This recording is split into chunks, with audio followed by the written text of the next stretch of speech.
Night one. I'll see you rat bastards on the other side. I am on page 60, and I forgot that I'm wearing a bandana. I'm kind of bored of this right now, though. I'm on page 60. Nothing's really happening, but everybody's mad at each other. And not in the good way, like the bad way, where you show up to a family reunion and somebody had slept with one of the cousins. It's awkward. Nobody's talking. I just want things to pick up. Page 80. I don't like that Dorian might be able to shapeshift with this spider. I do like that the spider is connected to Falcon, but this seems kind of OP. I gotta be quiet because there's people in this house. But Manon found her great-grandmother. Fuck you. Fuck you. Let's go.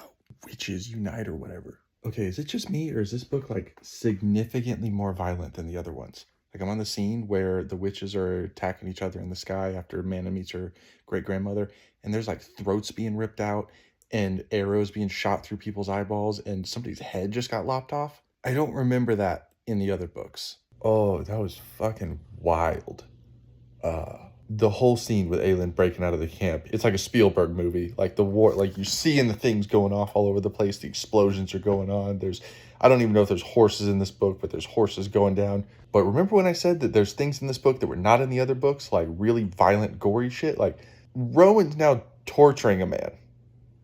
I don't really even have a lot of words for this other than like, I'm finally starting to give a shit about their storyline again. It's been so long. We're on page like 250 right now. I definitely don't like how long it takes to get into these books, but man, those sweet moments when like Aelin is looking at Rowan and going, is he alive? Asking about Cairn. And Rowan just goes back, no.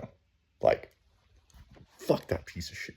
Granted, I have been drinking, but when Irene pulls out that note and gives it to Aelin when they finally see each other again after like so much time. I mean, that's what these books do really well. Like they make you forget that people exist. Like you forget that they exist. And then they're like, ah! And if Chode wasn't going to be a father, I'd be super okay with him dying. But he's going to be a dad, so like, we'll let it slide. Oh, is Irene going to heal a lead? That'd be nice. It'd be nice.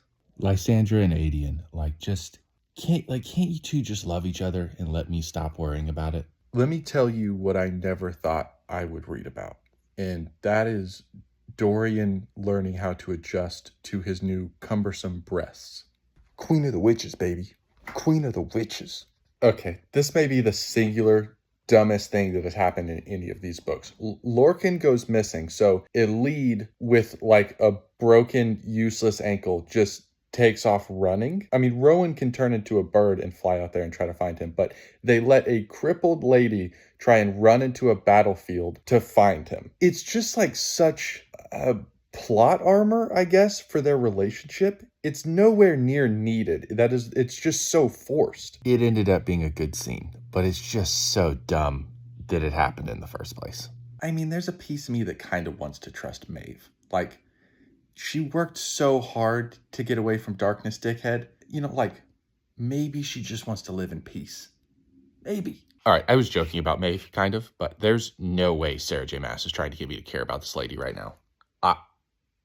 I will burn her and this book. Maeve, not Sarah. Orcus and Mantix. They sound like Decepticons. I'm at the part where Alid gets to decide the fate of her uncle Vernon, who like tortured her or whatever. And she doesn't just leave him to die. She does it with a smile on her face. And it's like, that's what I want. That's what I want from these books. I want more ruthlessness. I'm so tired of everybody trying to be the hero. Like Dorian when he's bringing down Morith and he's like, but I left the tunnels open for all the people to escape. You don't need to do that. You don't need to do that. It's okay if random people die. It's called consequences. See, and just like that, like you count to 10 and now Aelin's going to try and get him drunk instead of them torturing and killing him. Fucking shit. Uno reverse number 3. They're going to leave him in the room to die of starvation. I'll take it. That's nice. The 13 are dead and there's 200 pages left. How is that possible? All right, they're forming the new gate key thing with the 3 stones. And it's like Dorian's dad just took Dorian's spot. And I don't have decisions yet, but my gut tells me there's so many holes in this premise but I don't know what they are yet. I guess the first one is Dorian's dad didn't have to take his position. He never needed to be there in the first place. Yeah, Aelin could have just done this on her own. So I'm assuming that something in that is about to change. We'll like count to 10 and see. But also, if a non-corporeal being, his dad, can take the position and do this, why didn't Elena do that forever ago? I'm not trying to be funny. I'm so happy that Deanna killed Elena and like ruptured her into 1,000 pieces, because that was the dumbest thing I've ever read. No. Let's keep the world ending, like most terrible bad guy ever on Earth, whatever they call Illyria or whatever they call it. And in exchange, you let this ghost live with her other ghosts. No, I cannot tell you how happy I am that she's dead. Did Aelin just fall through Valeris? Did Rysand wave at her? There's 120 pages left, and it is starting to hit me that like all of this is about to come to a close. And I don't know how that's possible, because there's just so many loose ends still, which means that it's about to be a tidal wave of destruction. And I'm not ready for that. And there it is. Death number 1. Oh, it's fucking bullshit. Why'd it have to be him? There's like so many people that you can kill. I know I'm going to get shit for this, but Erewhon just died, and it was just anticlimactic. I mean, like, it was good, but 6 out of 10 good. He's the biggest, baddest bad guy that there is, and he died with 3 of like 12 characters there to witness it in a way that wasn't discovered until 1 book ago, after we've heard 7 books about him being like just the king of all evil, and meanwhile Maeve is still alive. It's nowhere near the pinnacle of this book. Like, supposedly there's going to be things that happen that significantly outweigh that, but that shouldn't be the case. All right, I'm back. Fenris got to stab Maeve. I didn't know that I wanted it until I saw it, and it was perfect. I don't know why I thought I wanted it to be Lorcan who did that, but then once I saw it, I was like, oh, no, this is the right thing. Well, so far, nothing has hit me like them saying goodbye to Gavriel. That shit hurt. Page 948, and Fleetfoot was just mentioned. Why is that dog still in this story?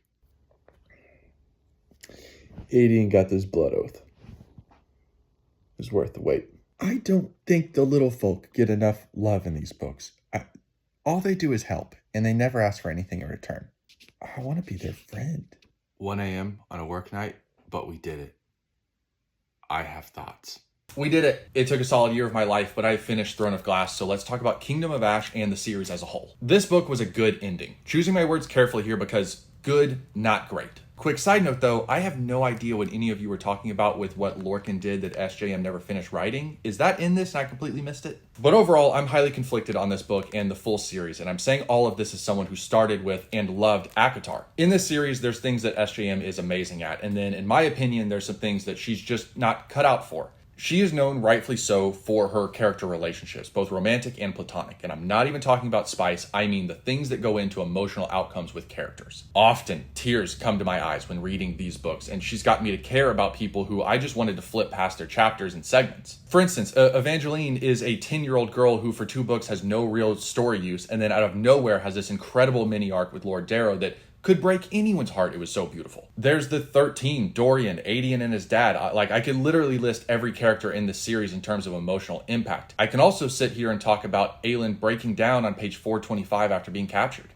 Talking about not being able to feel herself and wondering if that will ever change. Like, anyone who has ever gone through a traumatic situation has wondered, how long until I'm me again?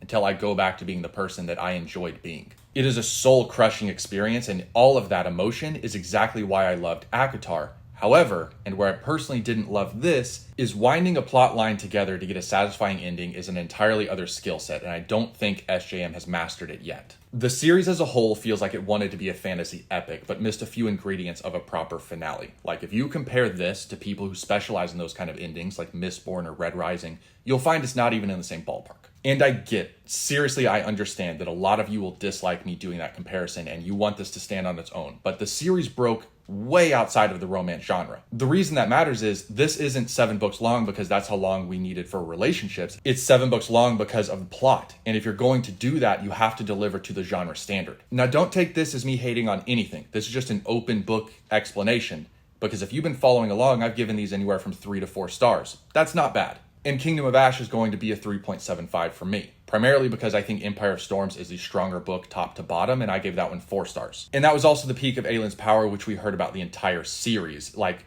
the fact that the most of what we saw of her power in this was her using it on a fucking river should be enough to make my point, but I digress. Although I did enjoy my time with it, I think the primary thing that's going to differ from me and you is I don't think that I will ever recommend this series to someone. Because of its length and how long it takes to get going, I would and will continue to recommend ACOTAR to people, and from there they can decide if they want to invest in the entire SJM universe. The same decision that I got to decide, because if I started with this, I don't think I would have ever gotten to ACOTAR. But overall, thank you all for tuning in. My favorite part of this was getting to interact with you on all of it, so I'll see you in the next series.